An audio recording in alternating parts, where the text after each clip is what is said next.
विद्यार्थी मित्र हो नमस्कार. इन्फिनिटी अकॅडमीच्या यूट्यूब चॅनलमध्ये मी माधव जगताप तुम्हा सर्वांचं स्वागत करतो.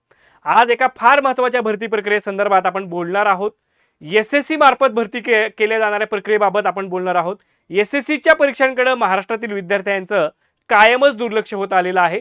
परंतु एसएससी मार्फत घेतल्या जाणाऱ्या नोकर भरतीकडे आपल्या महाराष्ट्रातील विद्यार्थ्यांचं लक्ष वेधलं जावं हा या व्हिडिओ मागचा प्रमुख हेतू आहे. विद्यार्थी मित्रांनो, SSC IMD Indian meteorological department भारतीय हवामान खात्यामध्ये एकूण 990 पदांकरिता भरती होणार आहे. एकूण 990 वॅकन्सीज तिथे उपलब्ध झालेल्या आहेत आणि त्यामध्ये सायंटिफिक असिस्टंट नावाचं एक पद, एक महत्त्वाचं पद, खूप जबाबदारी असणारं हे पद या हवामान खात्यामध्ये भरलं जाणार आहे. आणि त्याच्यासाठी कोणते कोणते विद्यार्थी क्वालिफाईड आहेत, कोण कोण अर्ज करू शकतात हे डिटेल्समध्ये आपण या व्हिडिओमध्ये पाहणार आहोत. अर्ज करण्याची शेवटची तारीख 18 ऑक्टोबरची आहे, संपत आलेली आहे. ज्या विद्यार्थ्यांनी अजून ॲप्लिकेशन भरलेले नसतील, अप्लाय केलेलं नसेल, त्यांनी आजच अप्लाय करून घ्यायचं आहे.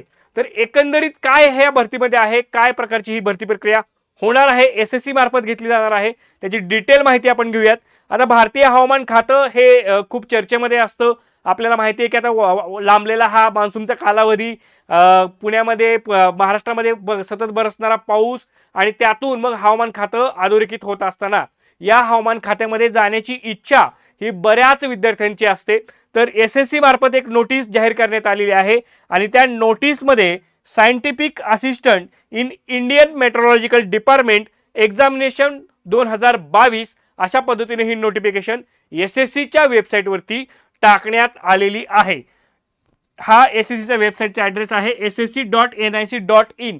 यावरती जाऊन तुम्ही डिटेल ॲडव्हर्टाइजमेंट पाहू शकता.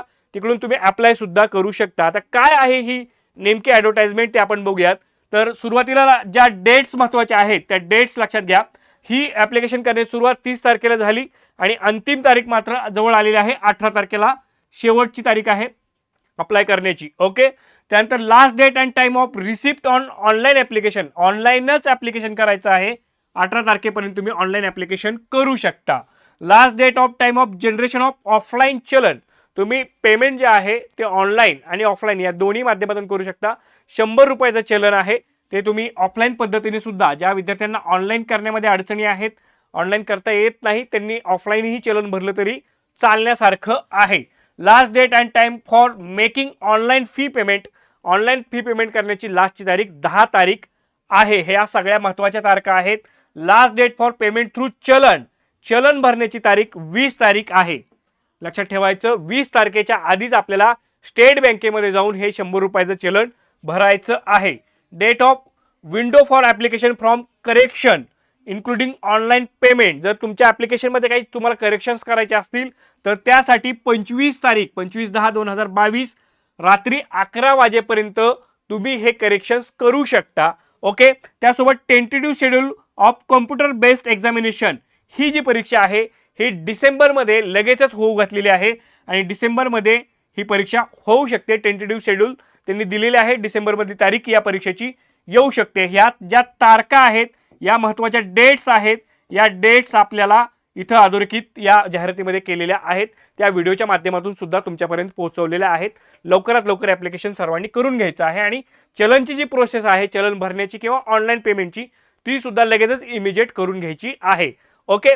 त्यासोबत या डिटेल ॲडव्हर्टाइजमेंटमध्ये काय म्हणताय, staff selection commission SSC will conduct and open competitive examination, open स्पर्धा परीक्षा होणार आहे for recruitment to the post of scientific assistant in India Indian meteorological department, भारतीय हवामान खातं, ज्याला शॉर्ट फॉर्ममध्ये आपण आयएमडी म्हणून ओळखतो. आणि त्यामध्ये ग्रुप बी, बघा हा पदाचा दर्जा जो आहे तो ग्रुप बी नॉन गॅझेटेड स्वरूपाचा आहे. नॉन मिनिस्ट्रियल पोस्ट आहेत. In the level of 6 pay matrix, या पद्धतीनं हे रिक्रुटमेंट होणार आहे. लेवल 6 पद्धतीचं हे रिक्रुटमेंट आहे. आणि मग त्यामध्ये चांगल्या पगाराचा सुद्धा हा ग्रुप बीची एसएससीतली पोस्ट म्हणजे चांगला पगार तुम्हाला या पोस्टच्या माध्यमातून मिळू शकतो. तर एक फार महत्त्वाची पोस्ट आपल्याला या पद्धतीने आलेली आहे. याच्यासाठी डॉक्युमेंट्स काय काय लागत आहे ते डॉक्युमेंट सुद्धा या PDF मध्ये डिटेल स्वरूपात दिलेले आहे. ते PDF तिकडून तुम्ही डाउनलोड करून घ्या. त्यामध्ये त्यांनी दिलेलं आहे की final result will be processed and declared by the commission on the website. A reserve panel additional list of 50% candidates category wise will also be prepared for by the staff selection commission in addition to the number of candidates selected as per the notified vacancies. ज्या vacancies आलेल्या आहेत 990 त्याच्या त्या रेशोमध्ये तशा प्रकारे तिकडे माहिती दिली गेलेली आहे. कॅटेगरी वाईज त्या पोस्ट अशा पद्धतीने भरल्या जातील. आता सगळ्यात महत्त्वाचा मुद्दा आहे की या पोस्टसाठी नेमकं इलिजिबल कोण कोण आहे. तर बघा, टेंटेटिव्ह वॅकन्सीज या 290 आहेत. टेंटेटिव्ह म्हणत असताना साधारणतः या प्लस सुद्धा होऊ शकतात. या वॅकन्सीज वाढून सुद्धा येण्याची शक्यता आहे. आता इथं महत्त्वाचा मुद्दा आहे की यासाठी कोण कोण क्वालिफाय आहे किंवा इसेन्शियल क्वालिफिकेशन, एज्युकेशनल क्वालिफिकेशन या पोस्टसाठीचं नेमकं काय आहे ते आपण सर्वात प्रथम बघूयात. तर बॅचलर्स डिग्री इन सायन्स, ज्यांची सायन्समध्ये डिग्री झालेली आहे किंवा जे BSc झालेले विद्यार्थी आहेत ते इलिजिबल आहेत, परंतु त्यांचा physics as one of subject त्या डिग्रीच्या विषयांमध्ये असणं गरजेचं आहे. फिजिक्स त्यासोबत कम्प्युटर किंवा ऑर दिलं इथं किंवा कम्प्युटर सायन्स हा एक विषय असला तरी चालेल किंवा इन्फॉर्मेशन टेक्नॉलॉजी असला तरी चालेल, कम्प्युटर ॲप्लिकेशन्स हा सब्जेक्ट असला तरी चालेल. तर अशा प्रकारे डिग्रीचे हे तुमचे सब्जेक्ट्स किमान यापैकी एक विषय असणं क्रमप्राप्त आहे. किंवा or diploma in electronics and telecommunication engineering from a recognised institution or university or equivalent. अशा पद्धतीनं डिप्लोमा धारक विद्यार्थी सुद्धा या पोस्टसाठी इलिजिबल आहेत. हे आपल्याला या जाहिरातीमधून स्पष्ट होतंय. चांगली संधी म्हणूयात आपण SSC मार्फत आपल्या समोर आलेली आहे आणि या संधीचं सोनं करण्याची जबाबदारी मात्र तुमची नक्कीच राहील. तर बघा, यामध्ये 3 नोट सुद्धा दिलेले आहेत. नोट 1 काय आपल्याला सांगताय, द क्वालिफाईंग डिग्री और diploma referred above should be in the first class. आता हे मात्र महत्त्वाचं आहे की तुमची जी काही डिग्री आहे, डिप्लोमा आहे, तो मात्र 60% मार्क्सने तुम्ही फर्स्ट क्लासनं असणं गरजेचं आहे. किंवा 6.75 CGPA on 10 point scale. 10 point स्केलवरती तुमचा CGPA जो आहे तो 6.75 असणं मस्ट आहे. ओके. त्यानंतर नोट 2 काय म्हणते, द क्वालिफाईड डिग्री और diploma referred above must be 3 years duration after 10+2 examination. 12वी नंतरचा तुमचा डिप्लोमाचा आणि डिग्रीचा कालावधी हा कमीत कमी 3 वर्षाचा असणं कंपल्सरी आहे. ओके. आणि त्यासोबत तिसरी नोट काय म्हणते, the applicant must have pass 10+2 examination from a recognised board or equivalent science with physics and mathematics as a core subject. 12वीला सुद्धा फिजिक्स आणि मॅथमॅटिक्स हे तुमचे कोर सब्जेक्ट असणं गरजेचं आहे. अशा पद्धतीनं ह्या 3 नोट आणि हे ज्या विद्यार्थ्यांचे हे एज्युकेशनल क्वालिफिकेशन आहे असे सर्व विद्यार्थी IMDच्या या पोस्टसाठी इलिजिबल आहेत. हे इथं लक्षात ठेवा. आता दुसरा महत्त्वाचा मुद्दा आहे की एज लिमिट काय आहे. तर ॲज ऑन क्लोजिंग डेट 18 तारखेच्या दरम्यान तुमचं एज जे आहे ते नॉट एक्सिडिंग 30 years, 30 वर्षापेक्षा अधिक वय असता कामा नये. आणि त्यासाठी तारीख दिली आहे की 18/10/2022च्या आत तुमचं 30 वर्षाच्या पुढं एक्सिड झालेलं नाही पाहिजे. Candidate must have born not earlier than 19/10/1992 या तारखेच्या आधी जन्मलेले विद्यार्थी इलिजिबल असणार नाहीत. 92 नंतर जन्मलेले, या तारखेनंतर 19/10/1992 या तारखेनंतर जन्मलेले विद्यार्थी मात्र इलिजिबल आहेत. Not later than 17/10/2004. अगदी आता 17/10/2004 म्हणजे 18 वर्ष मिनिमम असणं गरजेचं आहे. 17/10/2004 नंतर जन्मलेले विद्यार्थी सुद्धा एलिजिबल असणार नाहीत. ओके. तर हा फार महत्त्वाचा मुद्दा आहे एज क्रायटेरियाच्या बाबतीमध्ये. आता जे इलिजिबल होतील त्यांनी आवर्जून हा फॉर्म भरा. खूप चांगली संधी SSC मार्फत निर्माण झालेली. त्यासोबत हाऊ टू अप्लाय या परीक्षेसाठी तुम्ही ॲप्लिकेशन्स जे आहेत must be submitted on only in online mode. फक्त ऑनलाईन पद्धतीनंच हे अर्ज तुम्ही करू शकता. The website of SSC headquarter that is ssc.nic.in. परत एकदा सांगतो, ssc.nic.in या वेबसाईटवरती डिटेल इन्स्ट्रक्शन्स दिलेले आहेत. हाऊ टू अप्लाय तिथं दिलेलं आहे. ॲप्लिकेशन फॉर्म सुद्धा तिकडे दिलेला आहे. त्यासोबत ॲनेक्चर 3 आणि ॲनेक्चर 3A, ॲनेक्चर 4A यामध्ये या जाहिरातीबाबतच्या सगळ्या डिटेल्स, सगळे नियम व अटी दिल्या गेलेल्या आहेत. ते ॲनेक्चर सुद्धा वाचून घ्या. ओके. त्यानंतर in the application online application फॉर्ममध्ये candidates are required to upload a scan photograph colour passport size photograph तुम्हाला JPG फॉर्मॅटमधला JPEG फॉर्मॅटमधला 20 KB to 50 KBच्या आत त्याची साईज असली पाहिजे आणि फोटोग्राफ जो आहे तो 3 महिन्याच्या आतला असणं गरजेचं आहे. Not more than 3 months. तुमचा रिसेंट काढलेला पासपोर्ट साईजचा फोटो तुम्ही या ॲप्लिकेशन सोबत अपलोड करायचा आहे. तर अशा पद्धतीनं हे ॲप्लिकेशन डिटेल्स इकडे दिले गेलेले आहेत. ॲप्लिकेशनची जी फी आहे ती ₹100 आहे. ओके. 100 ओनली. वुमेन कॅन्डिडेट्स आणि कॅटेगरीच्या कॅन्डिडेट्ससाठी मात्र हे पेमेंट फ्री आहे. ओके. तुम्ही यासाठी तुम्हाला फी लागणार नाही. अशा पद्धतीनं यासाठी एक्सेप्शन्स त्यांनी फीमध्ये दिले गेलेले आहेत. ओके. तर हे ॲप्लिकेशनच्या वेळेस तुम्हाला तिथं दिसेल की तुम्हाला जर तुमच्या ॲप्लिकेशनमध्ये फी पेमेंट पेड करण्याचा ऑप्शन येत असेल तर लगेच पेड करून घ्या. अन्यथा या लोकांना म्हणजे womens candidates, schedule caste, schedule tribe, persons with benchmark disabilities and ex servicemen ESM are expected from the payment of fee. त्यांना फीमधून वगळण्यात आलेलं आहे. ओके. त्यासोबत या एक्झामिनेशनचे जे सेंटर आहेत हे सेंटर महाराष्ट्रामध्ये कुठे कुठे आहेत हे त्या सेंटरचा कोड सुद्धा आपल्याला टाकायचा आहे. मग त्यामध्ये महाराष्ट्रातले सेंटर बघा. ओके. त्यामध्ये अमरावती आहे 7201, औरंगाबाद आहे 7202, जळगाव आहे 7214, कोल्हापूर आहे पश्चिम महाराष्ट्रासाठी 7203, मुंबई आहे 7204, विदर्भासाठी नागपूर आहे 7205, नांदेड आहे मराठवाड्यासाठी 7206, त्यासोबत उत्तर महाराष्ट्रासाठी 7207, नाशिक आहे आणि पुणे आहे 7208. तर अशा प्रकारे हे सेंटर कोड सुद्धा तुम्हाला ॲप्लिकेशनच्या वेळेस नमूद करायचे आहेत. जे आपल्या घराजवळचं सेंटर आहे किंवा तुम्हाला जे सोयीचं सेंटर आहे ते आपल्याला निवडायचं आहे. ओके. तर अशा पद्धतीनं हे SSCचे सेंटर्स दिले गेलेले आहेत. त्यात रिजनल ऑफिस मुंबईमध्ये आहे SSCचं. ओके. तर त्या पद्धतीनं हे सेंटर तुम्ही निवडणं क्रमप्राप्त ठरतं.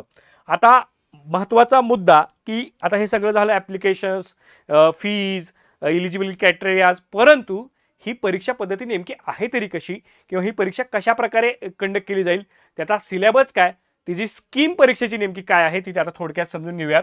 Scheme of examination. The commission will conduct computer based examination. आता ही परीक्षा कम्प्युटर बेस्ड म्हणजेच ऑनलाईन पद्धतीने होईल. ओके. कंपॅरेझिंग 200 क्वेश्चन्स, 200 क्वेश्चन्स त्यामध्ये दिले जातील फॉर 200 मार्क्स. 200 प्रश्न 200 गुणांसाठी असतील. ओके.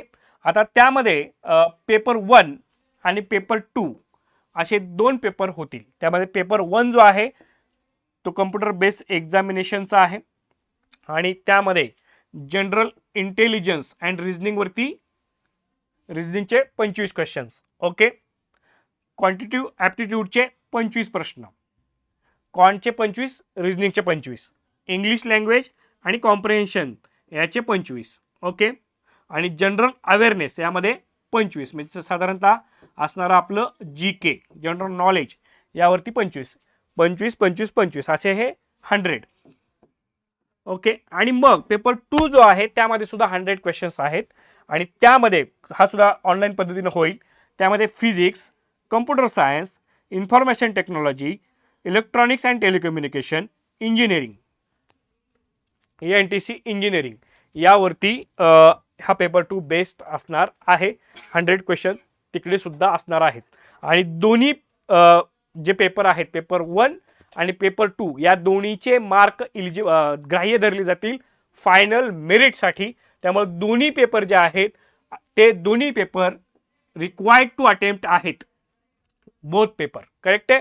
तर या दोन्ही पेपरच्या माध्यमातून ते मेरिट डिसाईड होईल की नेमकं मेरिट किती लागणार आहे. The examination will consist of objective टाईपमध्ये ही परीक्षा होणार आहे. तुम्हाला क्वेश्चन दिला जाईल, त्याचे 4 पर्याय असतील, मल्टिपल चॉईसचा हा पर्याय राहील. Okay. The question will be set in both English आणि हिंदी या 2 भाषांमध्ये. SSC मार्फत घेतली जाणारी परीक्षा आहे त्यामुळे इंग्लिश आणि हिंदी या 2 भाषांमधून हे पेपर होतील.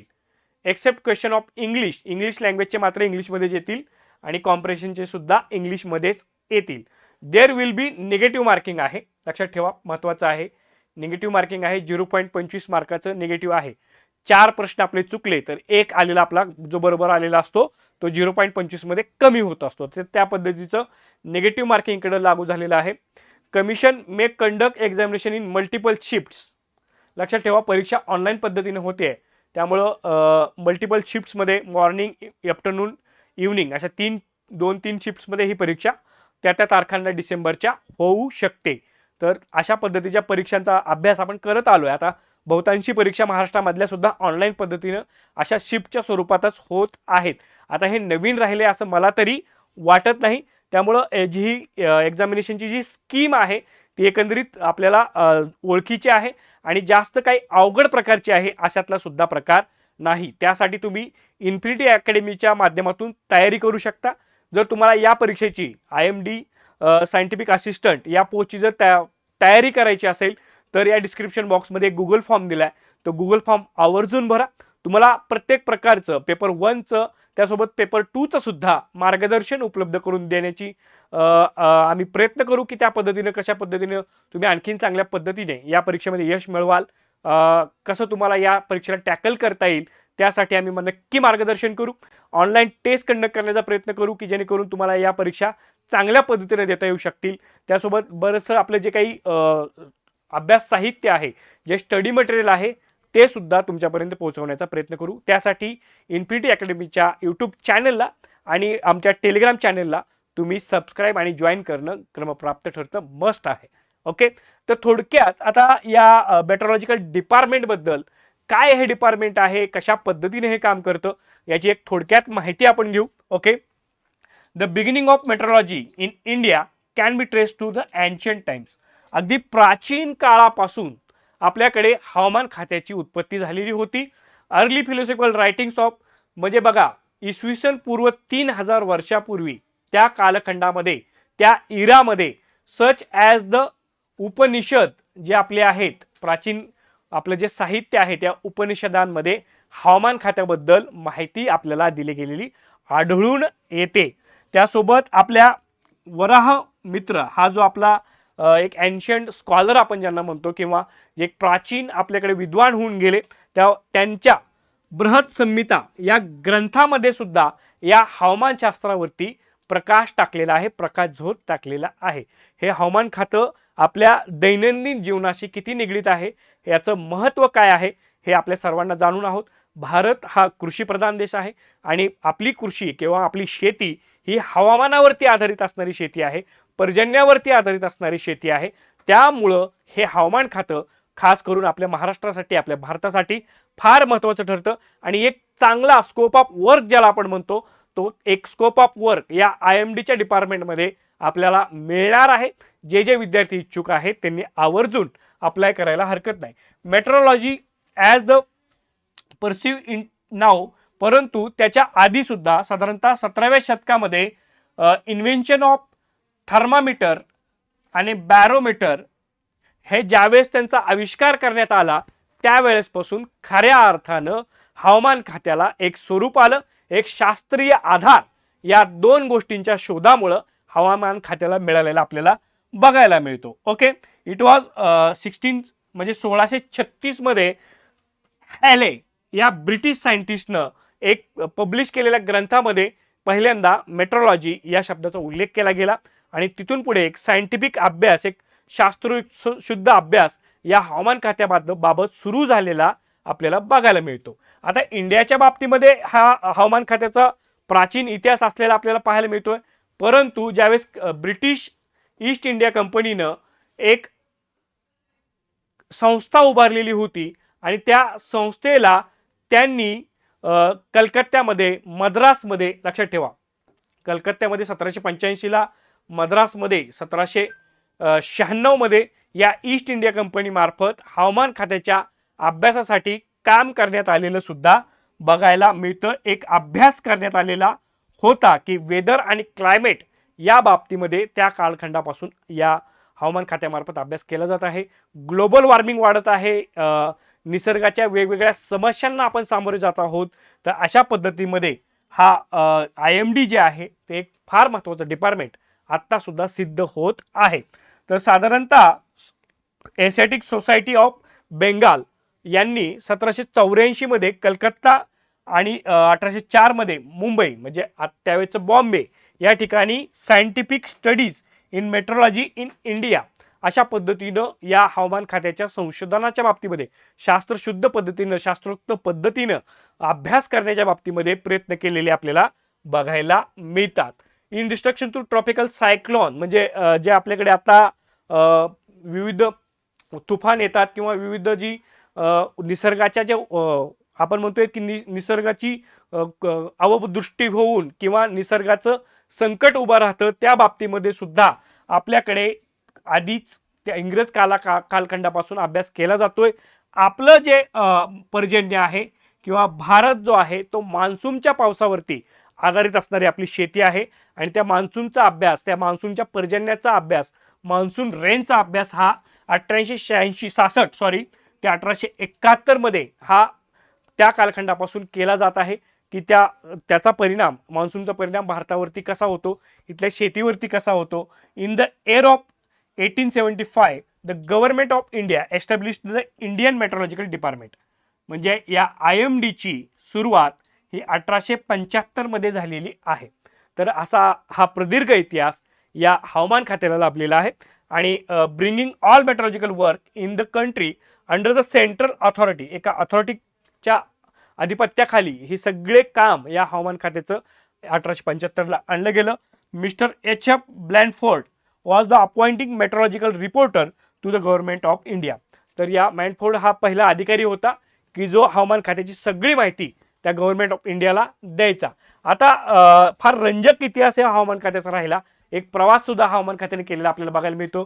The first director general of observation sir John Eliot was appointed in 1889 मध्ये त्यांना कलकत्त्याच्या हेडक्वार्टरमध्ये अपॉइंट केलेलं होतं. परंतु कालपरत्वे हे हेडक्वार्टर बदलत राहिलेले आहेत.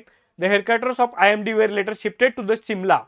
आज सुद्धा आपल्या पुण्यामध्ये एक सिमला ऑफिस आहे आणि मग हे सिमला ऑफिस कसं बघा शिवाजीनगरला हे सिमला ऑफिस आहे कारण कलकत्त्यावरून ह्या IMDचं मुख्यालय शिमल्याला आलं आणि ते शिमल्यावरून पुण्याला आलं.